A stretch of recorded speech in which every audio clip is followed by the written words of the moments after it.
My wife went on a secret trip with her lover and 3 members of her family. When they returned, the house had already been sold. I had packed everything up and moved abroad. Look, I'm not saying I'm a domestic god or anything, but when I commit to making dinner, I go all in.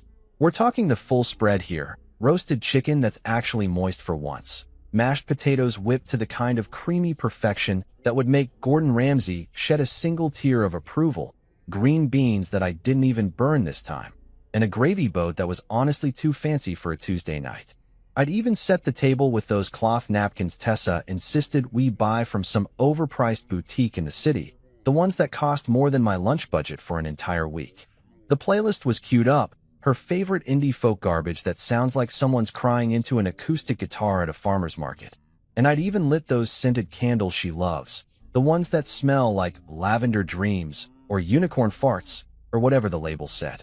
I was standing there, surveying my culinary kingdom like some kind of apron-wearing Caesar, when my phone started buzzing on the counter. The screen lit up with Tessa's name, and immediately, my stomach did that thing where it drops about 6 inches.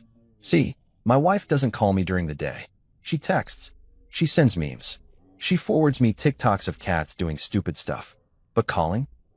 That's reserved for emergencies, like when her car won't start or when she needs me to confirm that yes, we do have almond milk at home before she buys more at the store. A phone call from Tessa was like getting a letter from the IRS. Nothing good ever comes from it. I wiped my hands on the kitchen towel, took a breath that I didn't know I was holding, and answered. Hey babe, I said, trying to sound casual, like my blood pressure wasn't currently trying to escape through my ears. Hey, she chirped, way too cheerful for someone who was about to ruin my night. So, I just wanted to give you a heads up. Next week, the whole family's going to Santorini for a little getaway. You know, just a quick vacation to decompress and spend some quality time together. I stood there, phone pressed to my ear, staring at the bowl of mashed potatoes I'd just lovingly arranged with a little butter well in the center like I was some kind of Food Network contestant. The whole family. Those 2 words echoed in my head like a funeral bell. Because when Tessa said, the whole family, what she really meant was, everyone except you. The guy who's technically part of this family, but might as well be the neighbor's dog for all the inclusion I get. So, your mom, your brother, and your cousin? I asked, already knowing the answer but hoping, praying to whatever deity handles domestic disputes, that maybe, just maybe, this time would be different. Yeah, exactly, she said, like she was confirming the weather forecast and not the latest episode of Let's Exclude Evan from Everything Important. Then came the pause. You know the one. That pregnant silence that hangs in the air like a fart in an elevator, where you know something worse is coming, but you can't quite brace yourself properly for it. And, yeah, Lucas will be there too. Lucas. Of course Lucas would be there. Lucas, her friend from work. Lucas, the guy who apparently works in marketing but has enough free time to send my wife flowers from the whole team every other month. Lucas, who looks like he stepped out of a cologne commercial and probably irons his gym shorts. Lucas, whose name I've heard more times in the past 6 months than my own. Sure, buddy, you're just colleagues. And I'm the king of England. I said nothing. What was there to say, really? Oh, great. Honey, have fun on your romantic Mediterranean getaway with another man while I sit here like an idiot. Instead, I just stood there, gripping that kitchen towel like it was the only thing tethering me to sanity, and watched a bead of condensation roll down the side of the gravy boat. Metaphorical, if you think about it. Evan, you there? Tessa's voice cut through my mental spiral. Yeah, I'm here, I said, forcing my voice to stay level. Just processing. So, your whole family, plus Lucas, off to Greece. Cool. Cool. Very inclusive. Oh, come on. Don't be like that, she said, and I could practically hear her rolling her eyes. You hate long flights anyway, and you know my mom gets stressed about planning these things with too many people. It's just easier this way. Easier. Right. It's easier to exclude your husband from family vacations. It's easier to bring along some random dude from your office instead. It's easier to pretend like I'm some kind of optional accessory to this marriage, like a throw pillow you can just toss aside when it doesn't match the aesthetic. Yeah, no, I get it, I said, my voice dripping with the kind of false cheerfulness that could sweeten coffee. Makes total sense. I mean, why would you want your husband there, taking up valuable space that could go to Lucas? Lucas, who definitely needs a vacation from all that hard marketing work. Sending emails, making PowerPoints, stealing other people's wives. You know, the usual. Evan, don't start, she snapped. Lucas is just a friend. You're being ridiculous. Oh, I'm being ridiculous? I laughed, but it came out bitter. Yeah, sorry. My bad. I'm sure it's totally normal for just friends to vacation together in one of the most romantic destinations on Earth, while the actual husband stays home doing laundry. You're being dramatic. Look, I have to go. We're finalizing the bookings. I just wanted to let you know so you weren't surprised. Consider me informed, I said flatly. Have a great trip. Thanks, she said, apparently missing, or ignoring, the sarcasm completely. I'll send you pictures. She hung up before I could respond, which was probably for the best because what came to mind wasn't exactly dinner table appropriate. I stood there in my kitchen, surrounded by the evidence of my wasted effort, phone still in hand, staring at the contact photo of Tessa smiling at the camera like she didn't just casually nuke our evening from orbit. I set the phone down, wiped my hands on that stupid expensive napkin, and looked around at the spread I'd prepared. The roasted chicken was getting cold. The mashed potatoes were developing that weird skin thing they do when they sit too long. The candles were burning down, wasting their expensive lavender unicorn whatever scent on absolutely nothing. Oh good, I said out loud to my empty kitchen, my voice echoing off the backsplash tiles we'd picked out together at Home Depot. Less laundry for me to do that week. But even as I said it, even as I tried to play it cool like this was just another Tuesday night disappointment in a long string of them, something shifted in my chest. It wasn't anger exactly. It wasn't even hurt anymore, though God knows I'd felt plenty of that over the past few months. No, this was something colder. Something more calculating. This was clarity. I turned off the stove, covered the food with aluminum foil that I knew neither of us would eat later, and blew out the candles. As I watched the smoke curl up from the wicks, I made a decision. A real one. The kind that you can't take back. That would be her last family vacation on my dime. Hell, that would be her last anything on my dime. If Tessa wanted to treat me like I was invisible, like I was some kind of ATM with a pulse who existed solely to fund her lifestyle, while she gallivanted around Europe with Lucas, the marketing marvel, then fine. I could work with that. I could work with that real well. Actually, I grabbed my laptop from the living room, opened it on the kitchen counter, right next to the now-cold mashed potatoes, and started Googling. Real estate agents, divorce attorneys, one-way flights to literally anywhere else. As the search results loaded, I smiled for the first time that evening. A real smile, not the fake one I'd been wearing like a mask for months. Because if there's one thing I'd learned in my years of marriage to Tessa and her charming family, it's that when people show you who they really are, you should believe them. And then, if you're smart, you should plan accordingly. By the time she came home that night, smelling like expensive wine from happy hour with her coworkers, including Lucas, I'm sure I was already 3 steps ahead. She kissed me on the cheek, asked why I looked so cheerful, and I just shrugged. Just thinking about next week, I said honestly, about how much things are going to change. She laughed, completely oblivious, and went upstairs to pack. I went back to my laptop and kept planning, because while they were off posting ocean selfies and pretending life was perfect, I was going to be busy, real busy, making sure they came home to a surprise worth remembering. So here's the thing about being excluded from your own wife's family vacation. It gives you a lot of time to think. Too much time, actually.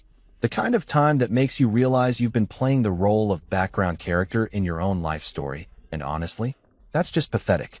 They left on a Wednesday morning, and I didn't even bother going to the airport to see them off. Tessa didn't ask me to, which should have hurt, but instead felt like confirmation of everything I already knew.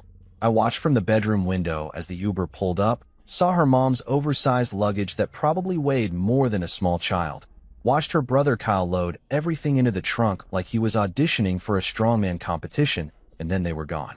Off to Santorini. Off to their perfect little family bubble that apparently had a "No Evans Allowed" sign posted at the entrance. The house felt different immediately. Not empty. I mean, it was literally empty, but that's not what I mean. It felt lighter somehow, like someone had opened all the windows and let out air that had been going stale for months. I walked through the rooms, really looked at them for the first time in forever, and started seeing everything differently. That couch we bought together?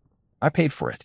The dining table where her family sat every Thanksgiving judging my modest job as a project manager while stuffing their faces with the turkey I'd cooked. My money. The mortgage payment that her mother once called reasonable, while sipping wine that cost more than said payment. All me, baby. Every single month, like clockwork, while Tessa's salary mysteriously evaporated into online shopping and girls' brunches and, apparently, Santorini getaways with Lucas the Wonder Boy. I was sitting on that couch, the one I'd apparently bought for myself without realizing it, when Tony showed up. Tony's been my best friend since college, back when we were both young and stupid instead of just me being stupid about marriage. He's the kind of guy who shows up uninvited with pizza and beer when he senses you're going through something, which is either really intuitive or slightly creepy, but I wasn't about to complain. He knocked twice and walked in. I'd given him a key years ago, back when I still believed in things like trust and friendship and wives who didn't vacation with their work husbands. Bro, Tony announced, dropping 2 large pizzas on my coffee table like he was delivering salvation itself. You look like you've been hit by a truck, backed over for good measure, and then the truck sent you a bill for damages. That's oddly specific, I said, but I grabbed a slice anyway because emotional turmoil doesn't cancel out hunger. If anything, it enhances it. Pepperoni and existential crisis, he said, settling into the recliner that Tessa always complained didn't match the aesthetic. My 2 specialties. So they're really gone. Like gone. Off playing happy family without you. Yup, I said through a mouthful of cheese. Tessa, her mom, Kyle, cousin Rebecca, and of course, Lucas. Can't forget Lucas. Lucas who works in marketing. Lucas who apparently has unlimited vacation days. Lucas who's definitely not sleeping with my wife, but might as well be at this point. Tony stopped mid-bite and gave me that look. You know the one. The look that says, my guy, we need to have a serious conversation, but I'm going to try to make it sound casual so you don't completely lose it. He's practiced that look. We've been friends for 15 years. Bro, you know what this means, right? He said, setting down his pizza like we were about to discuss battle strategy. They didn't forget to invite you. They excluded you. On purpose. With intent. Premeditated exclusion. Thanks, Sherlock, I shot back. Next you'll tell me water is wet and my marriage is a joke. I mean, since you brought it up. Tony, I'm just saying. He held up his hands in mock surrender. Look, man, I've been watching this train wreck in slow motion for months. Her family treats you like you're the help. Tessa acts like you're her roommate, who occasionally she's obligated to have sex with. And this Lucas guy? Come on. Nobody sends that many flowers to a coworker unless they're trying to pollinate something, if you know what I mean. I didn't know what he meant. I'd known for a while, actually, but knowing something and admitting it out loud are 2 very different things. Admitting it makes it real. It makes you the guy whose wife is probably cheating on him, or at least thinking about it, or at the very least enjoying the attention of someone who isn't you. And that guy? That guy's a loser. But sitting there in my living room, eating pizza that I didn't have to share, in a house that was blissfully free of judgment and passive-aggressive comments about my career choices, I realized something. Maybe being that guy was the wake-up call I needed. So what are you gonna do? Tony asked, leaning back with his beer. You gonna cry about it, or you gonna go full movie villain? Because I gotta tell you, I'm here for either option, but the second one sounds way more entertaining. Neither, I said, and I felt this weird calm settle over me. The kind of calm you feel when you finally stop fighting against something and just accept it. I'm gonna go full realtor. Tony blinked. Come again. I'm selling the house, I said, and saying it out loud felt like cracking open a window in a stuffy room. They're gone for 10 days. That's plenty of time. Plenty of time to what? Pack. Find a place? Bro, you can't just. Watch me, I interrupted. This house is in my name. Just mine. We bought it before we got married, and I never added her to the deed because her credit was garbage from some shopping addiction she swore she'd gotten under control. Spoiler alert, she didn't. So legally, this is my house. My equity. My decision. Tony's eyes went wide, and then, God bless him, he started laughing. Not a polite chuckle, but a full body, gasping for air, tears streaming down his face laugh that went on for a solid minute.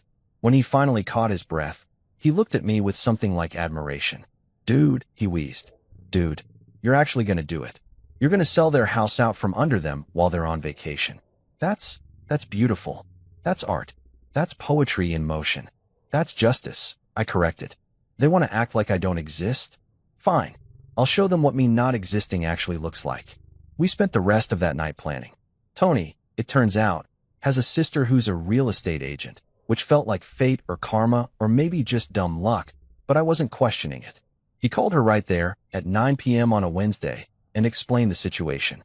Her name was Rosa, and she had this no-nonsense voice that made me feel like I was talking to someone who'd seen every kind of domestic drama and wasn't impressed by any of it. You want to sell your house in 10 days, she said flatly, while your wife is out of the country.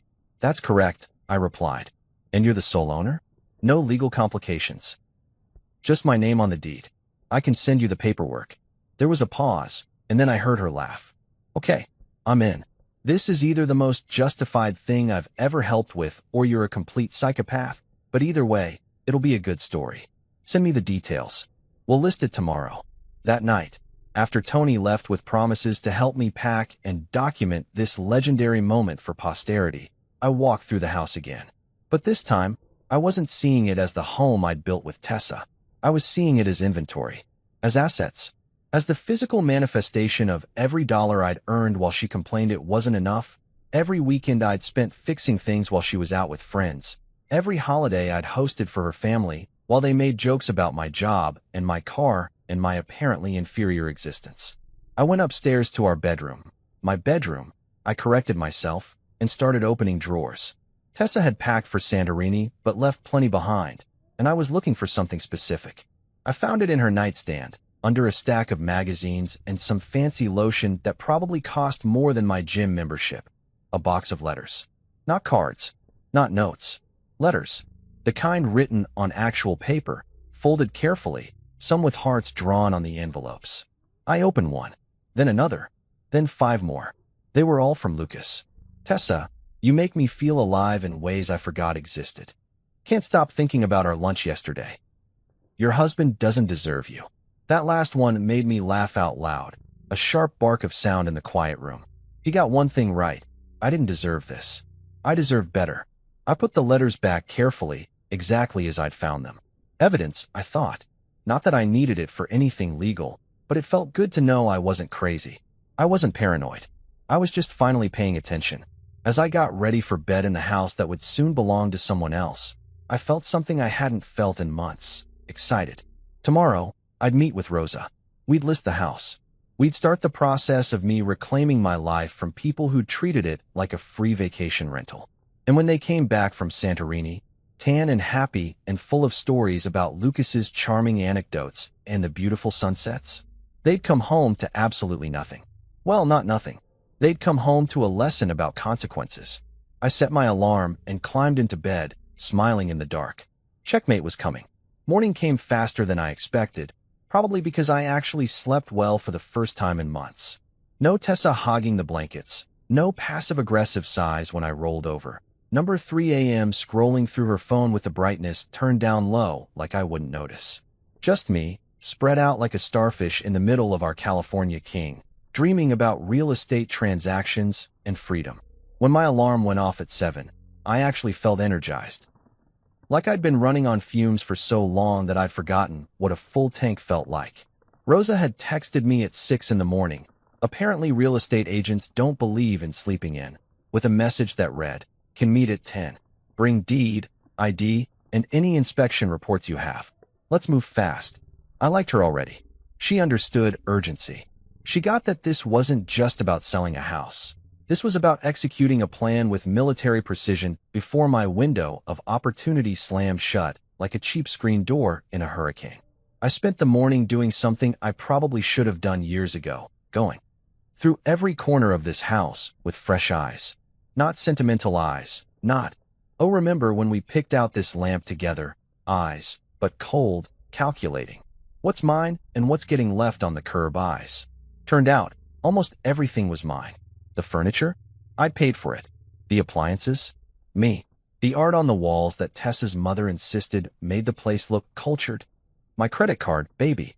The only things that were definitively hers were clothes, some jewelry I'd been stupid enough to buy for anniversaries that apparently meant nothing, and a collection of self-help books about finding your authentic self that she'd never actually read.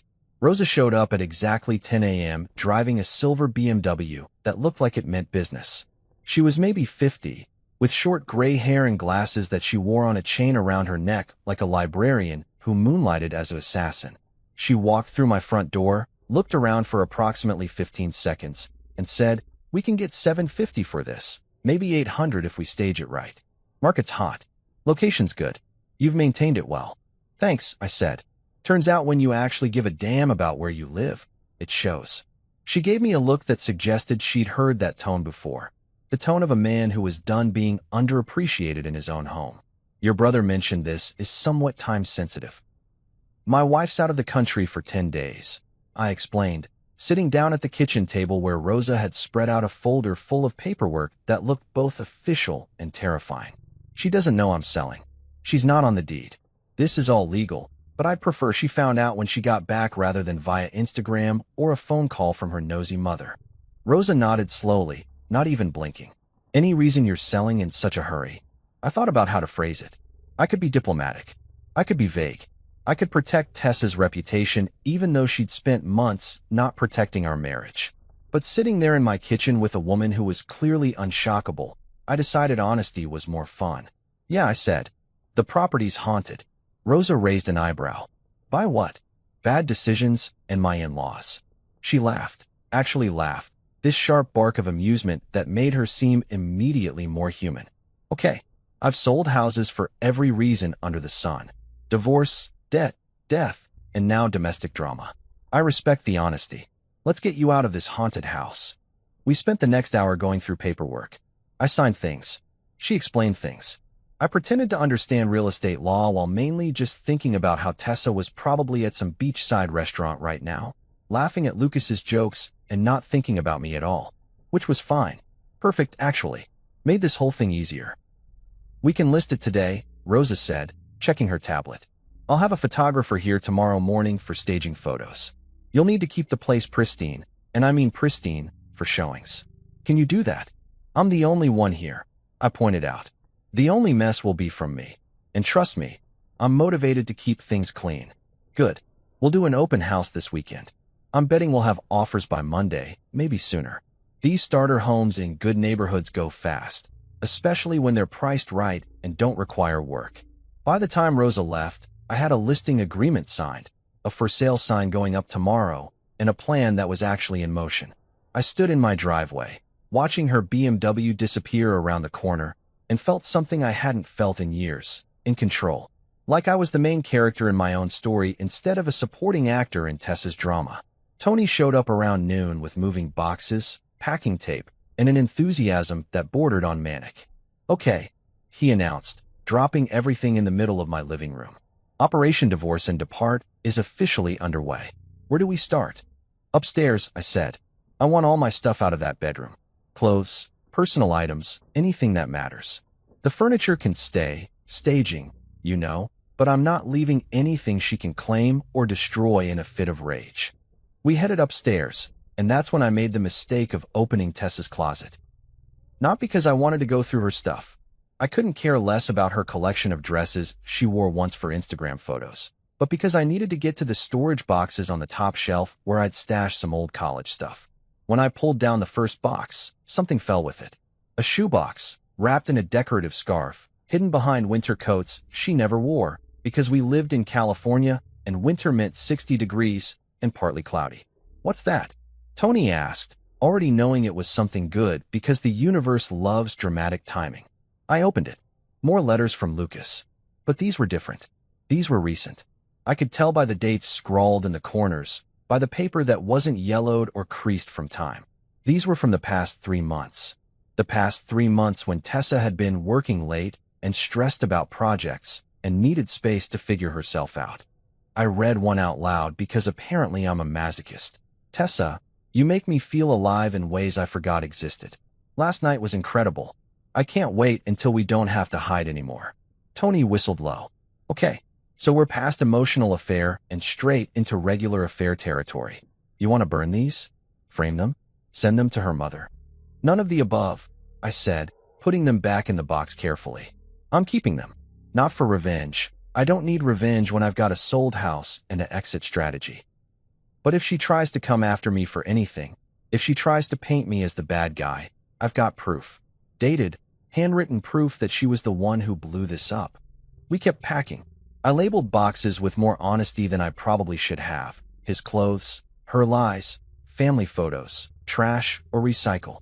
Tony suggested we leave one box labeled Lucas's future problem, filled with all her high-maintenance beauty products and expired vitamins. But I decided against it. I wasn't petty. I was just done.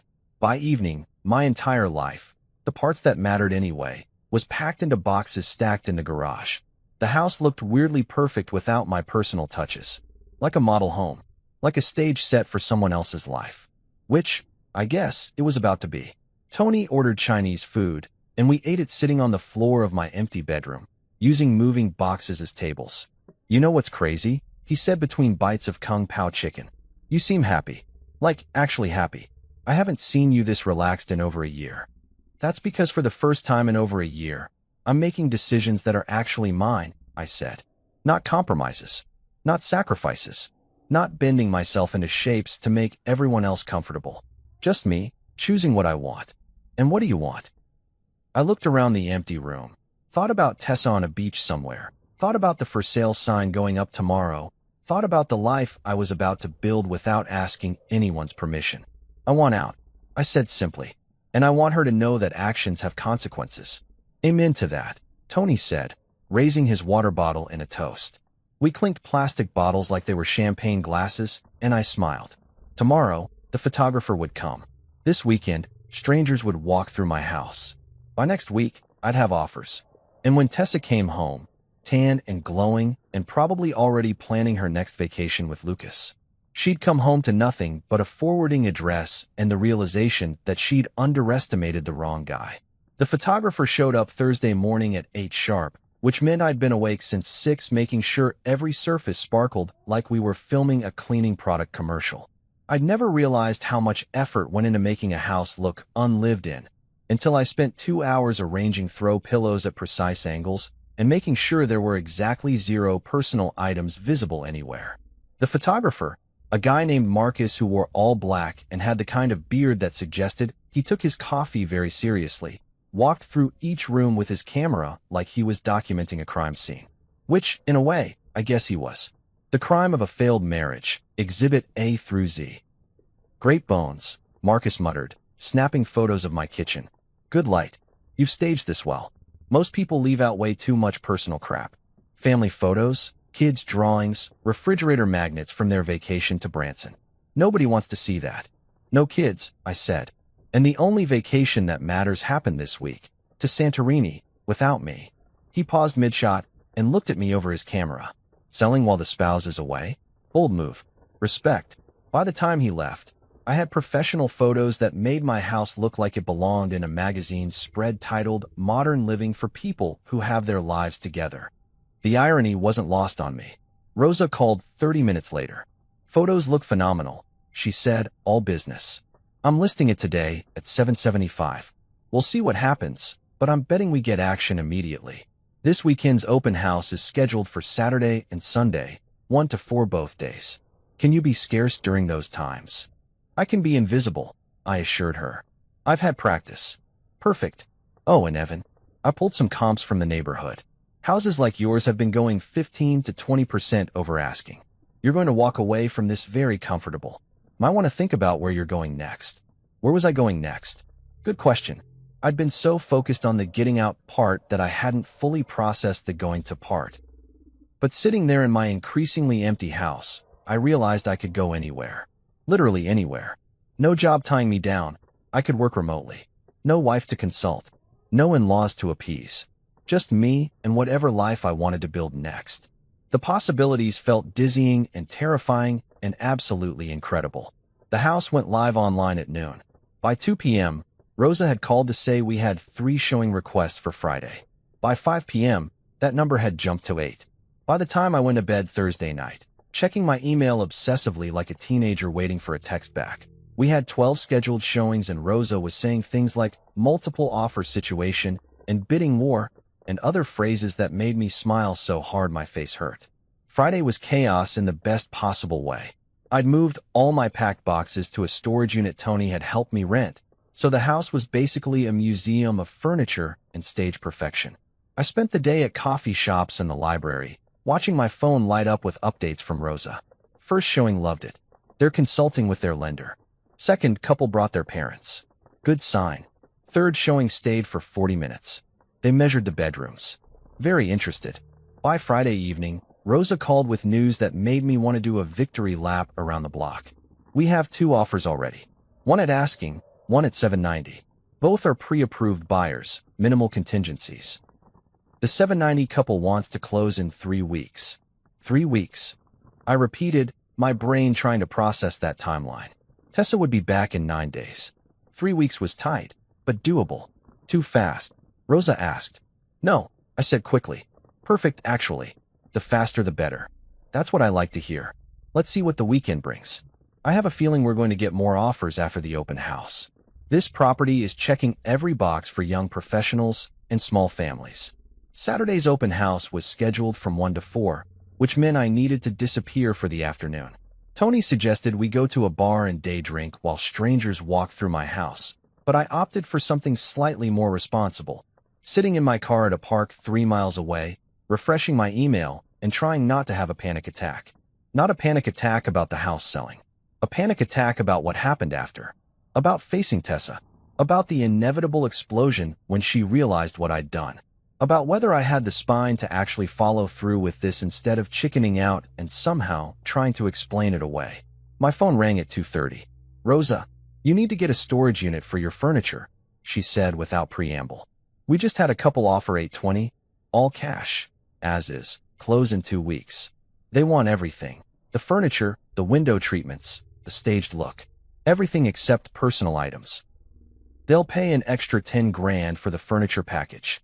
I sat there in my car, watching kids play on swings, trying to comprehend what I'd just heard. $820,000. Plus 10 for furniture I'd bought mostly out of obligation and guilt. That was over $150,000 in profit from when I'd bought the place 5 years ago. That was freedom money. That was start over wherever I want money. That was never have to explain myself to Tessa's mother again money. Evan, you there? I'm here, I managed. I'm just yes. Yes to all of that. When do I sign? I'll have paperwork ready by Monday. They want a fast close, which means inspections next week, appraisal immediately, and we need to be ready to move. Can you be out in 2 weeks? Could I be out in 2 weeks? I'd been emotionally out of this marriage for months. Physically leaving was just a formality at this point. Absolutely, I said. I can be out in 2 days if needed. Let's plan for 2 weeks to keep everything legal and clean. Congratulations, Evan. You just sold your house for significantly more than asking to buyers who won't haggle or nitpick. That's basically winning the lottery in real estate terms. When we hung up, I sat in that car for another 20 minutes, just processing. I'd done it. In less than a week, I'd gone from excluded husband to liberated ex-homeowner. The house where Tessa's family had spent years making me feel inadequate was about to belong to someone else. The mortgage I'd paid alone, while she spent her salary on God knows what was about to be someone else's problem. The bedroom where I'd found love letters from another man was about to be another couple's sanctuary. And the best part? I'd done it all completely legally. This was my house. My name on the deed. My decision to sell. Tessa had no legal claim to it. No right to stop me. No ground to stand on when she inevitably freaked out. She'd excluded me from her family, from her vacation, from her life. Now I was returning the favor, but with real estate instead of plane tickets. Sunday's open house brought even more offers, but I'd already accepted the cash deal. Rosa said we could have probably gotten $850 if we'd waited, but I didn't want to wait. I wanted this done before Tessa came back. I wanted the papers signed, the deal locked, the point of no return firmly in the rearview mirror. Monday morning, I met Rosa at her office to sign the acceptance. The buyer's agent was there too, a perky woman named Jennifer who kept saying things like, "My clients are just thrilled, and they love the energy of the space." I wanted to tell her the energy of the space was actually recent bitterness and justified pettiness, but I just smiled and signed every page she pushed in front of me. When it was done, Rosa shook my hand and said, "You know, in 20 years of doing this, I've never seen someone execute a sale this cleanly under these circumstances. You've got everything lined up, legally, financially, logistically. Whatever happened to make you do this? I hope you land on your feet. I will, I assured her. I'm already halfway there. That afternoon, I used Tessa's fancy label maker, the one she'd bought to organize the kitchen pantry and then never actually used, to create a series of labels for the remaining boxes I needed to pack.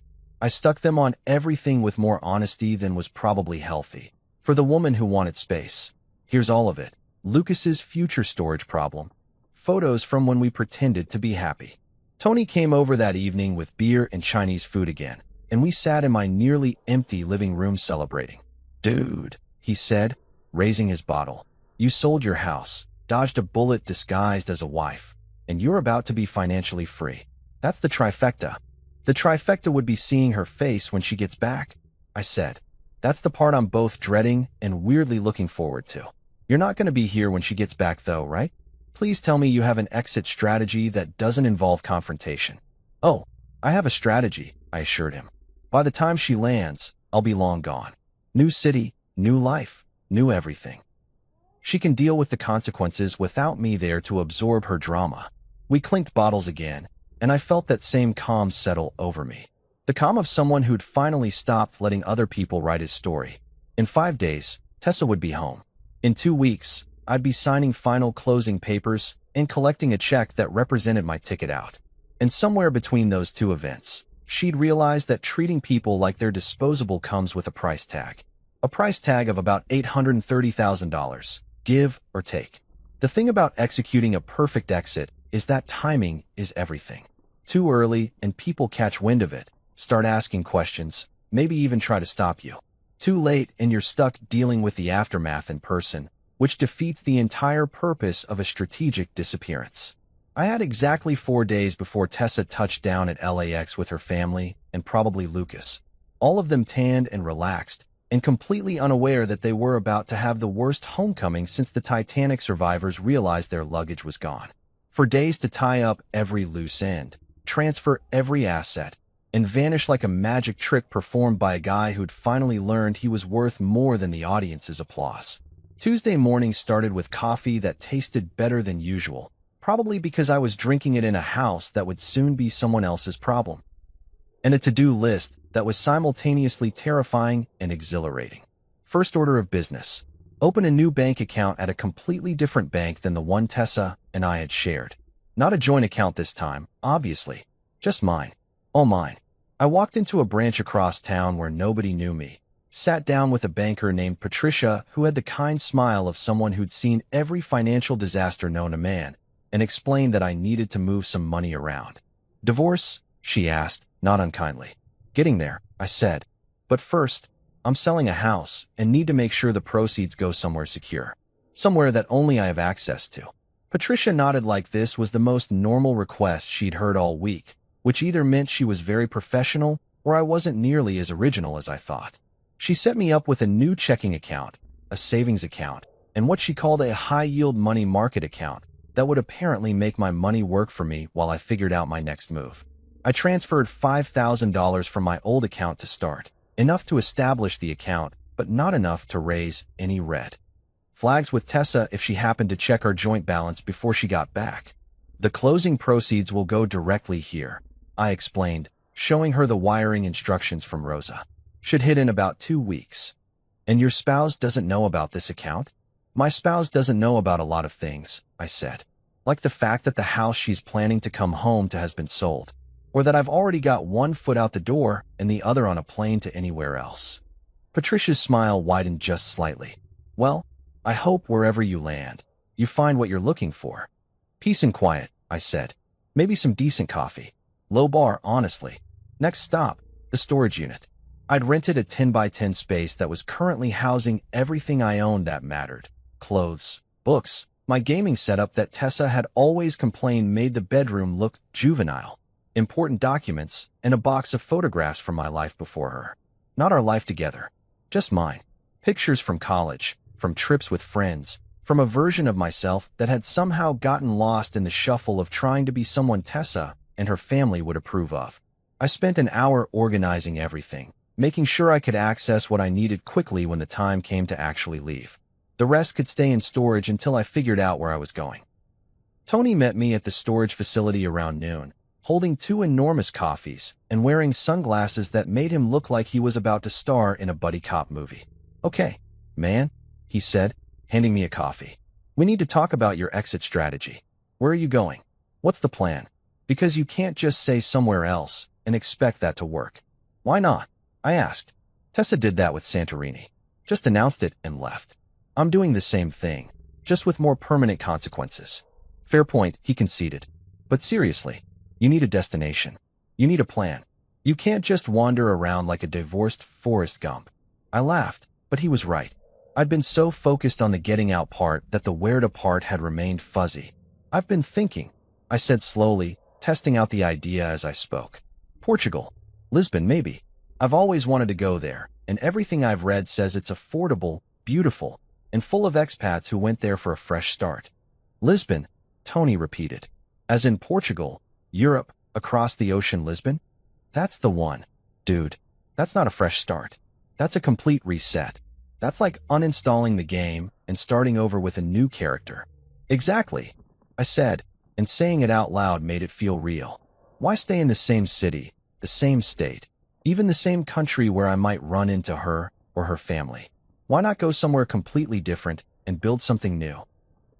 Tony stared at me for a long moment, then broke into a grin. "You know what? Do it.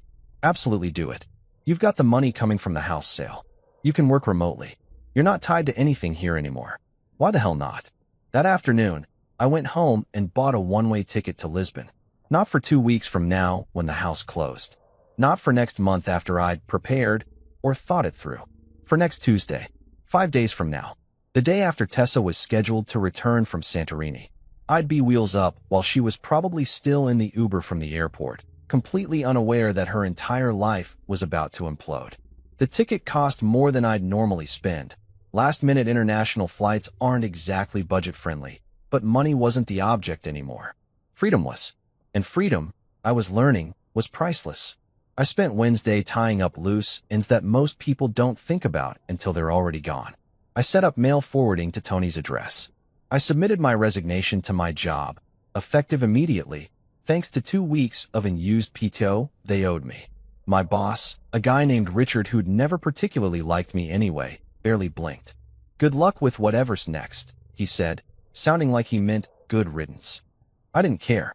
That job had been fine, adequate, good enough. All the words you use to describe things you settle for instead of things you actually want. I was done settling. I canceled the utilities for the house, scheduled to shut off the day after closing. I transferred the Wi-Fi account to the new owner's name. I even canceled the lawn service that came every other Tuesday, the one Tessa had insisted we needed because the neighbors will judge us if the grass looks bad. The neighbors could judge all they wanted now. Wouldn't be my problem. Thursday was for the small, petty things that brought me an unreasonable amount of joy. I took back every book I'd lent to Tessa's brother Kyle over the years. He'd never read them anyway, just kept them as decoration on a shelf. I removed my name from the emergency contact list at Tessa's doctor's office. I unlinked our Spotify accounts so she'd have to create her own playlists instead of using mine. I even, and this felt particularly satisfying, changed the password on the Netflix account that I paid for and had been sharing with her entire family. Let them figure out their own streaming situation. By Thursday evening, the house was almost completely empty except for the staged furniture that was included in the sale. My car was packed with one suitcase. Everything else was either in storage or didn't matter enough to bring. I did one final walkthrough, saying goodbye to rooms that held memories I was actively trying to forget. The kitchen where I'd gotten that phone call about Santorini. The bedroom where I'd found Lucas's love letters. The living room where I'd spent countless evenings trying to convince myself that this was enough, that I was happy, that marriages were supposed to feel like work. I stopped in front of the thermostat on my way out. Tessa always kept it at 68 degrees, claimed anything warmer made her uncomfortable. I'd spent 3 years freezing in my own house because she preferred it cold. On impulse, I adjusted it down to 62. Let the new owners deal with the utility bill. Let Tessa deal with the metaphor of coming home to a cold, empty house that no longer wanted her there. The security camera I'd installed last year, ostensibly for safety, but really because Tessa's mother had insisted after someone's car got broken into 3 streets over, was still active. I'd already set it up to save footage to my cloud account. When Tessa came home Saturday, I'd be able to watch the whole thing unfold from whatever cafe in Lisbon I was sitting in. Petty? Absolutely. Worth it. We'd see. Friday morning, I woke up in a hotel near the airport. I checked in Thursday night because staying in that house one more second felt unnecessary. The hotel bed was too firm and the pillows were weird, but I slept better than I had in months. No stressed dreams about family dinners where everyone criticized my job. No anxiety about whether Tessa was texting Lucas while I slept. Just me, a mediocre hotel room, and the knowledge that in 4 days, I'd be on a different continent. Tony met me for breakfast at a diner near the hotel. Last meal before the condemned man flees the country, he joked, but his eyes were serious. You sure about this, man? Like really sure? Because once you get on that plane, there's no easy way back. That's the point, I said. I don't want an easy way back. I want to make sure future me can't chicken out and come crawling back to a situation that was slowly killing me. Fair enough, he said, and then handed me an envelope. Little going away present. Don't open it until you're on the plane. I hugged him in the parking lot. This guy who'd been my friend through college, through my engagement, through my wedding, and now through my escape plan. Thanks for not trying to talk me out of this, I said. Are you kidding? This is the most alive I've seen you in years. I'm not about to ruin that with some speech about marriage being hard work or whatever. Sometimes the hardest work is knowing when to quit.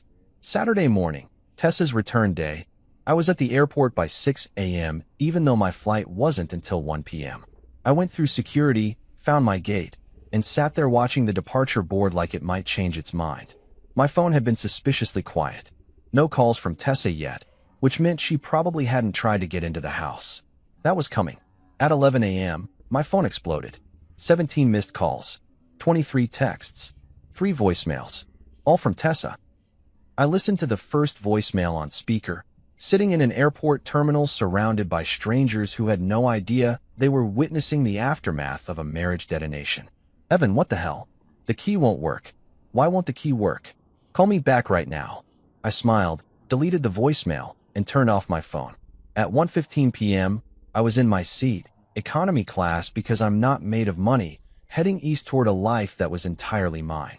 The envelope from Tony contained a note. Proud of you for choosing yourself. Don't look back. I didn't plan to.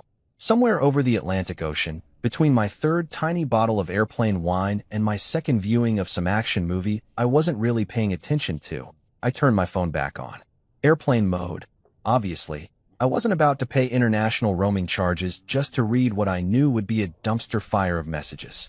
The plane's Wi-Fi was working though, weak and spotty, but functional enough for what I needed. I logged into the security camera app, the one still connected to the camera I'd strategically left mounted above the front door, and settled in for what was essentially the best reality TV show I'd never asked for, but absolutely deserved to watch. The timestamp on the saved footage showed Tessa and her entourage arriving at 2:30 p.m., roughly 7 hours ago.